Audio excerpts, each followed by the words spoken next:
Okay. Thank you for listening and thank you for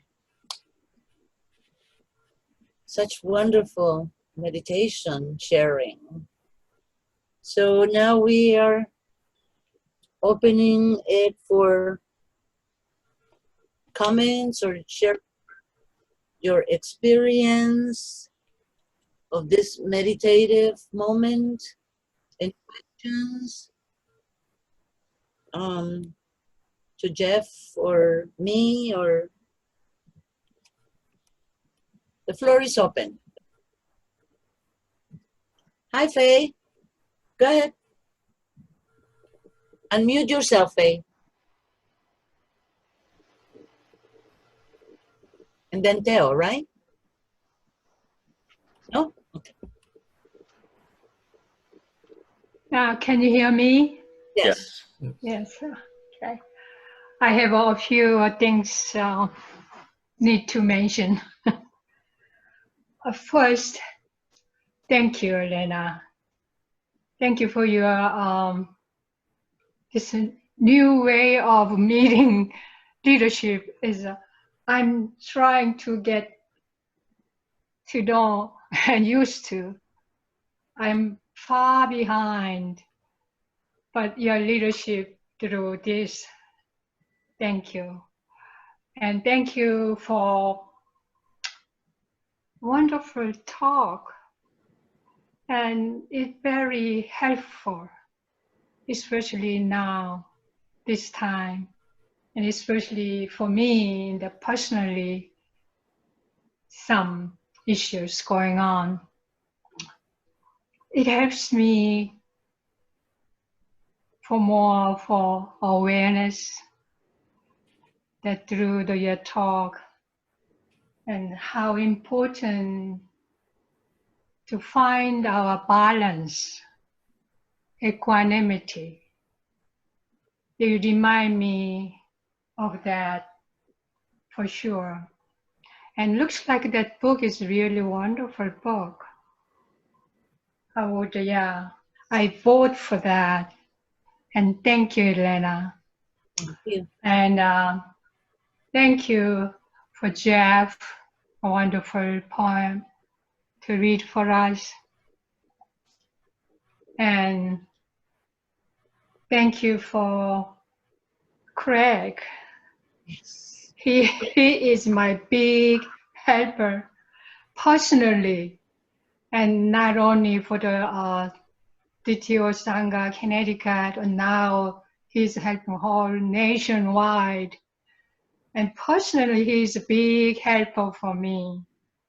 And I hope you read my message. Craig put it in there for me, that my mistake with my ignorance. And Craig is many ways in helping me out. And I thank you so much, Craig. Big time. And lastly, with my word, from my heart, my apology, please accept. And I'm still ignorant, but I was totally ignorant. My goodness, when I cannot see you, I never thought of you could see me. And I was acting stupid, and it was big mistake. And I thank you for Janet to let me know what happened. Otherwise, I wouldn't know forever. So I thank you, Janet. Let me know at least I realized what I did, how a big mistake and disrespectful acting I did. At least I could apologize. So thank you, Janet, too. So I thank you, everybody. And I'm getting better and better. So I try to try to be with you more. And thank you, Craig. Thank you, everybody. I am so grateful. Thank you, Faye. That was wonderful. Don't worry about the mistakes. We all made mistakes.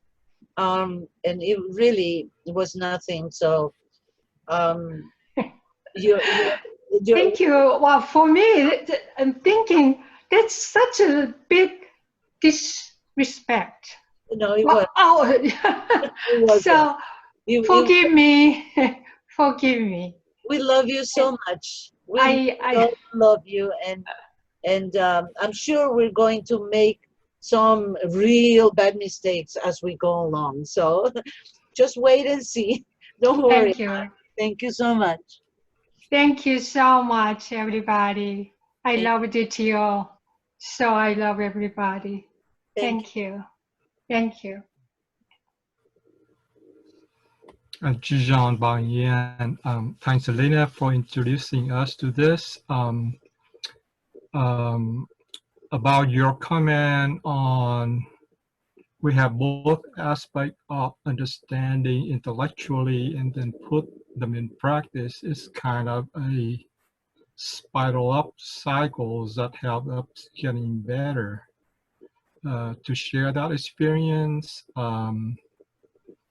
the very first Buddhist scripture I read trying to learn Buddhism is the Heart Sutra. It's very short, couldn't understand. Uh, much later, I found a version that Master Huan Hua of the 10,000 Buddha temple in the West Coast. He expounded that with all his commentaries. So I print that out and I make a pledge that each year I would revisit that and read through the whole thing again, and surprised. Each time I read through, I found something that I didn't realize before. So I strongly recommend if you search on the 10,000 Buddha temple for his, because the Heart Sutra is very short, but his comment is like, it makes that sutra like 300 pages long. So that is the aspect. On the meditation, I think the Western world was introduced to Zen first, and Zen is more focused on the insight meditation. This kind of meditation, I think the term in the English term is absorbed concentration meditation. And the Sanskrit word is samatha, S-A-M-A-T-H-A. So if you Google those, you probably find more materials on this type of meditation.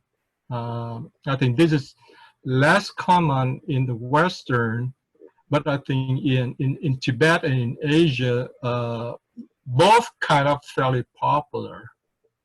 So depends on which one you're more tuned to.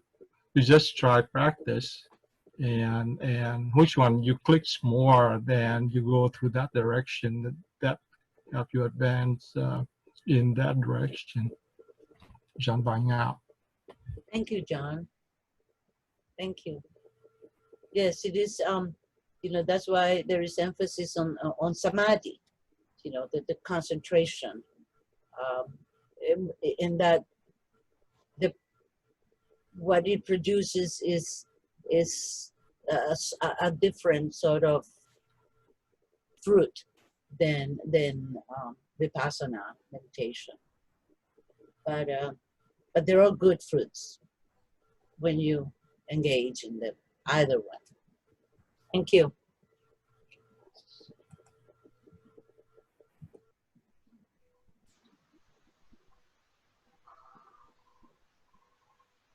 Jeff bowing in.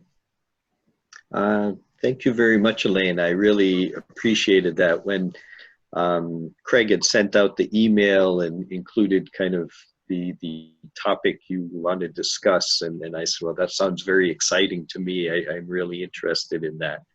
And I really appreciate it. Thank you. In my practice as well, I've been practicing for quite a while, but the path for kind of getting from meditation being difficult to being smooth in a tool that's easily picked up has you know, it's not been a quick path for me. I think I had mentioned over the last year I've been working on with the discourse on the full awareness of breathing, and that has been a big help. And I hear kind of some similar themes in what you presented today, kind of starting with focus on one thing, the breath being advised, and then generating joy and happiness, and then moving on from that. And that is kind of similar to some of the kind of elements within the full sutra on the full awareness of breathing. So I am very interested in picking up this book. Perhaps you know, it's another guide path to use when meditating. It sounds very good, and I do really appreciate that. Thank you. Thank you, Jeff. Thanks for the wonderful poems. Teo? Hello, bowing in. So thank you, Jeff and Elena, for holding space for us today. I want to thank you, Elena, for introducing me to this book. I mean, I'm happy, and at the same time, I'm going, oh gosh, another Thich Nhat Hanh book I have to read now. Because I must pick it up, and primarily because this Vietnamese is our lineage. I remember once Fernando telling me that, you know, I'm so happy that we're in the Vietnamese Zen tradition, because it's a kinder, softer Zen, as opposed to the you know, the strict, sometimes, you know, painful Japanese lineages that are really, you know, can be strenuous, right? And the Vietnamese, as we see through the teachings of Thich Nhat Hanh and Thai or Thich Trì Hoan, tend to be a little more. They are I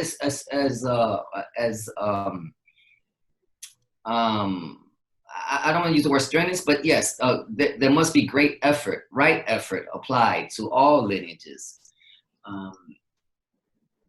That being said, in our lineage, and especially in the translations and books of Thich Nhat Hanh, it's even softer on the intellect. Yes. And more accessible. I really appreciate that, and I think it's really important for us in DTO to study that book, or at least to read it, because of that, because it is our lineage, it is our spiritual lineage. These are our spiritual ancestors, as Thich Nhat Hanh calls them, and it's good to be versed on the person who brought it to Vietnam, right? To understand that approach. So I thank you for that. And I just want to say,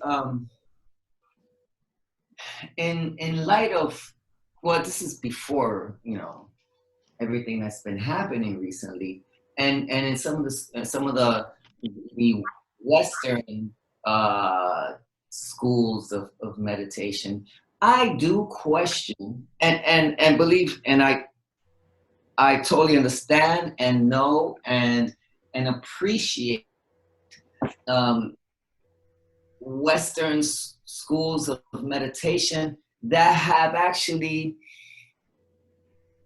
that have become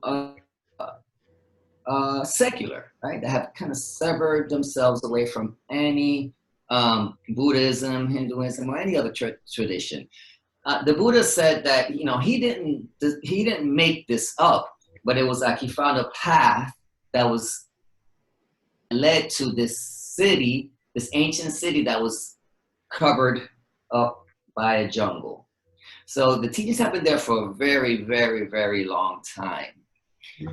And my difficulties with the Western approach is that they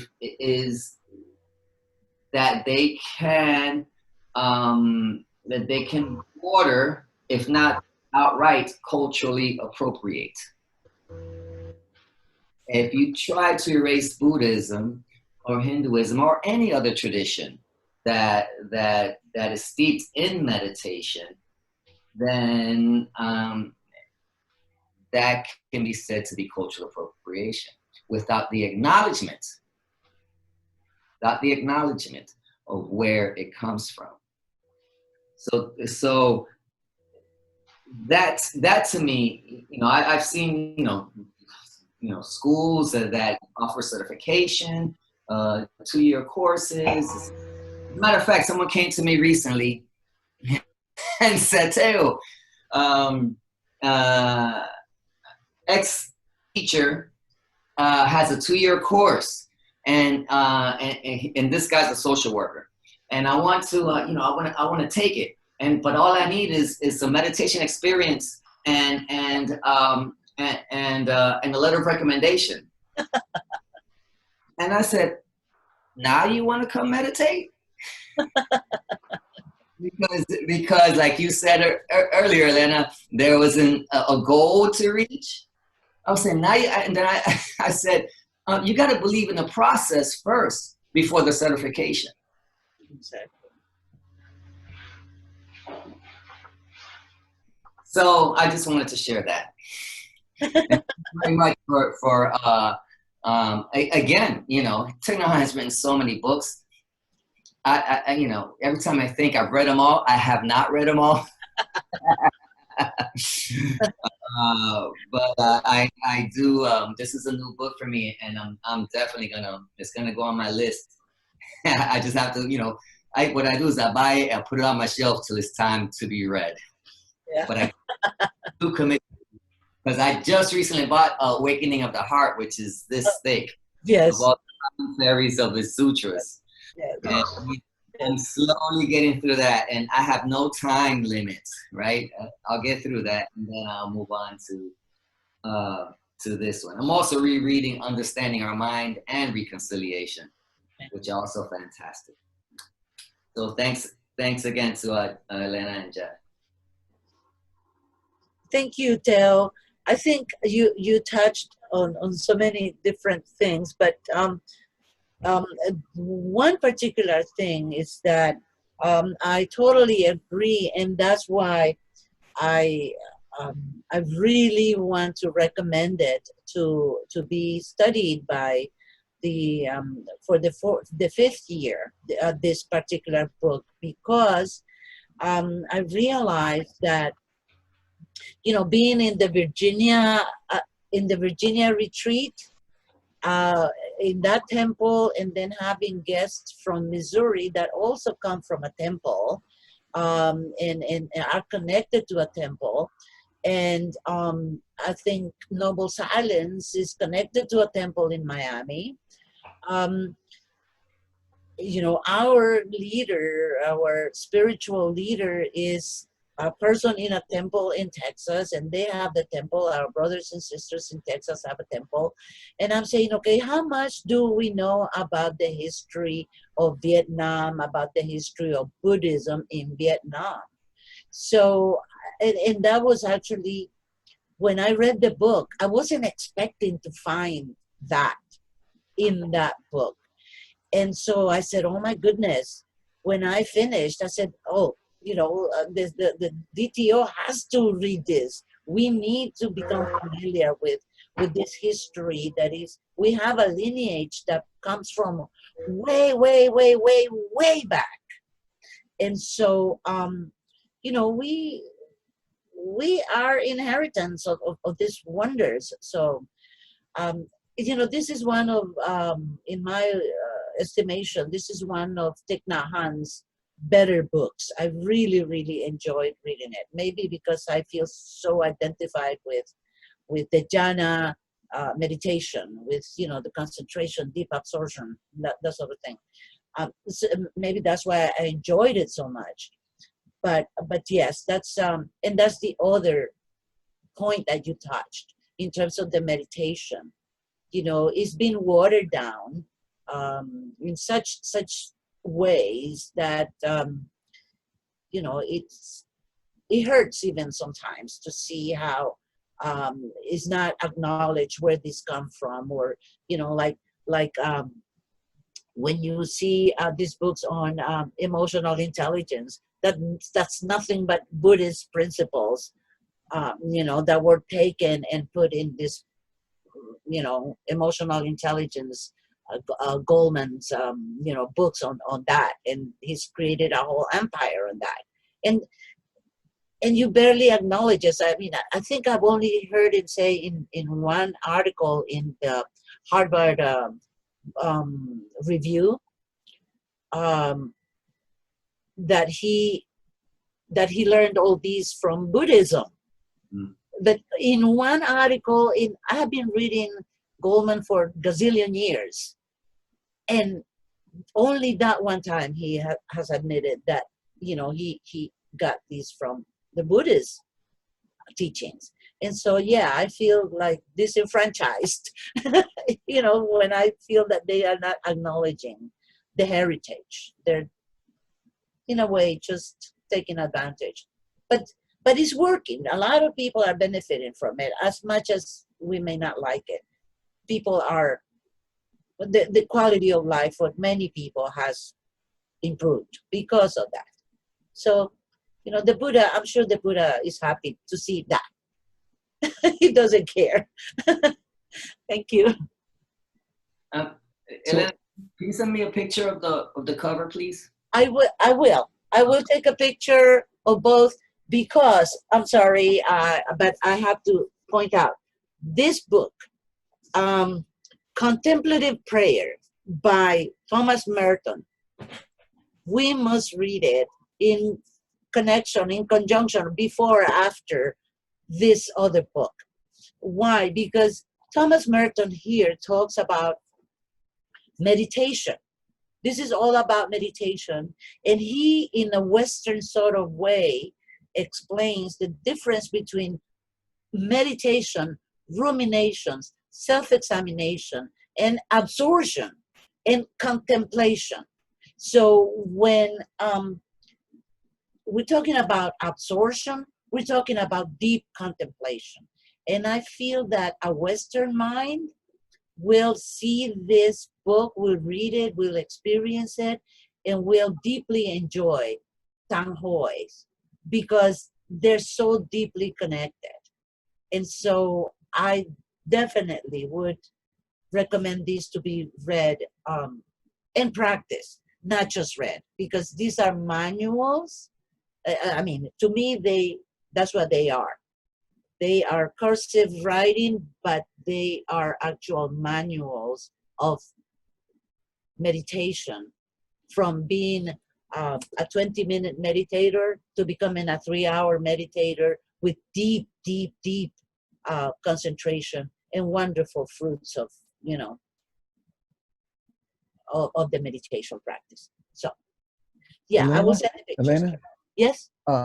So just wanted to, just a few comments. We got to remember our role in the West. Our role is to try to spread the Dharma using primarily a lay teacher group. That's who we are. I mean, and that, I think we are one medium, which is no better or no worse than on the others, and they have different doors to reach the Dharma. So that taken into context, our mission becomes a little clearer, because all we're trying to do is echo the Dharma to others. Now, as far as, the books, I think we need to talk about the books, but you gotta remember there's a lot of books.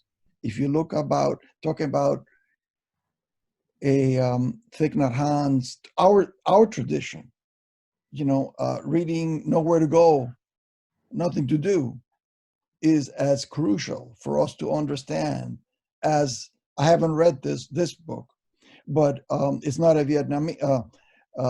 Linji was not a Vietnamese; he was a Chinese. But a lot of our Zen traditions come from him. So that that has been a book that we have been including in the fifth year.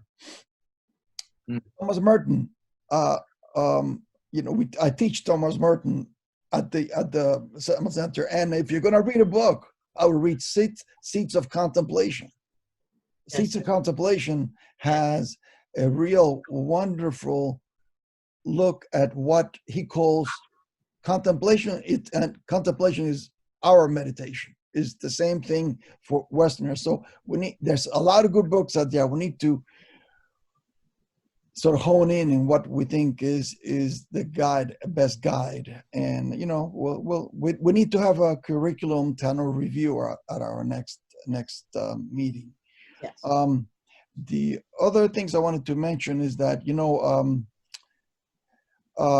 we have been toying to see how can we celebrate those students that have finished the 4 years, or students that are ready to be Dharma teachers in this Zoom environment that we're in right now.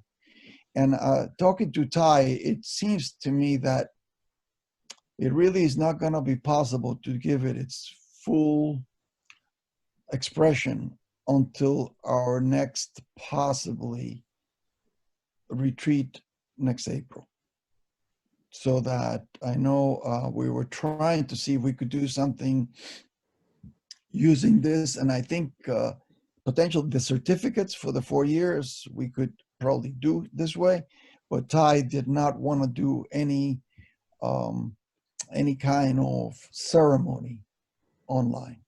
He didn't think. I think he would lose that transmission purpose. So I wanted just to let everybody know, about that, and we'll have to, work on that.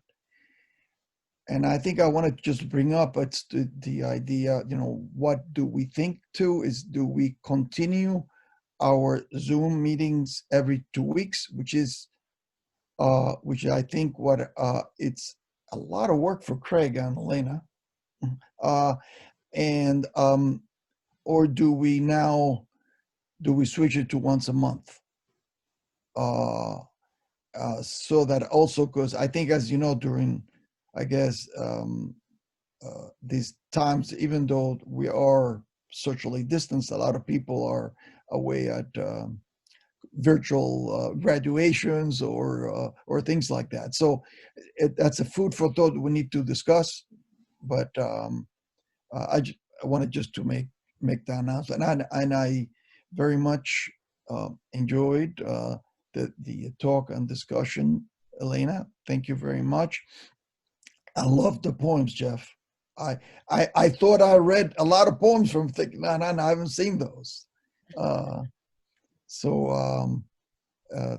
Thanks to Craig. Thanks for trying to guide us through our IT difficulties. You are our light, and to help us get through it. And it is beautiful to see all of you together again. Thank you, Fernando. Yes, Greg and I were discussing the time and the frequency of our meetings, and we were, in the process of discussing and trying to assess what other people thought. But maybe we had it like, for now, to have the 11th, July 11th, to be sort of like our last our last meeting before, so that we can start doing it monthly maybe. So the 7th, we will concentrate on having the second chapter, or the continuation of the Dharma Festival for students that did not have a chance to participate the last time. And so after that, we will seriously consider meeting once a month rather than twice a month. So our next meeting would be then in August at some point after July 11th. And especially because the 25th, the next appointment, the next meeting would have been on the 25th. And the 26th is my birthday. So I don't know where I will be on that day. So, but yeah, we'll do, yes, we will consider that. And yeah, and we definitely need to take a look at the curriculum and the books that we are reading. And remember, we've been talking about a special sort of, not special, but a more in-depth sort of study for the 5th year students, you know, after they complete the 4th year. So, you know, it's something that we need to probably discuss in depth. Yeah, thank you. Okay. I'll just jump in real quickly. Jeff, your poems were wonderful. Those were very appropriate. By coincidence, I just happened to read the Call Me by My True Names, the title short poem from that book. I haven't read the ones you chose, but they were very appropriate and very powerful. So thank you for sharing that. Elena, your talk was wonderful. I enjoyed our private conversation where you described these 2 books to me, and was looking forward to hearing more. I'm didn't buy them yet, but I'm going to buy them.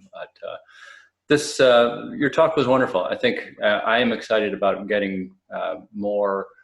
I don't know what the right word is, but focusing more on practice, deepening practice, because that is the avenue into our true nature. And that's really where, for me, I know I need to be there more, because that's my best guide, and practice is the way to get there. So I appreciate that. I will follow up, probably not until Monday, sending out the videos from this, and then I'll also include whatever links I can think of that I should, the name of the books we talked about, the links to your poems, Jeff. If there's anything else that people would like me to include, I will do that. I'll also point to the Google Docs, or the Google spreadsheet that we have with the curriculum review. I know some of you have seen that, but I can add, I don't think we have any recommendations in there for 5th year books, but I think we should add those. And so I'll point to that also. So wonderful to see everybody. Thank you. I'm really excited. This was a great practice. Thank you so much. Thank you, Greg, as always. You're like the other half of this. We are together, we'll make one orange, so to speak. Thanks. So and this is Rudy. I just wanted to, sorry to cut you off, Elena. I just wanted to say thank you for today, holding space on all the great dialogue. I really appreciate it. thank you. Always looking forward to it. Thank you very much for coming. Hey, this is Dave. Again, I'd like to say thank you too, because I'm actually very interested, Elena, to follow up on both of the books that you shared with us today. And I'm really appreciating the more general discussion of kind of the secular practice of meditation versus looking more deeply into the lineage and the history. The history is very important to me. And for most of my adult life, I've had both feet kind of in both aspects. Interestingly, I originally came to meditation through a John Kabat-Zinn book. And in that book, the dedication or foreword in that book, or preface, one or the other, is actually written by Thich Nhat Hanh. And that was the first time I ever heard of Thich Nhat Hanh. Had no idea how to pronounce his name. And it was the first time I ever saw the word Dharma. And so it actually launched me years and years ago into reading more Thich Nhat Hanh and Pema Chodron and so forth and so on. And that's just been such a huge part of why I think, DTO in general, being part of this same practice lineage and history, is so important to me.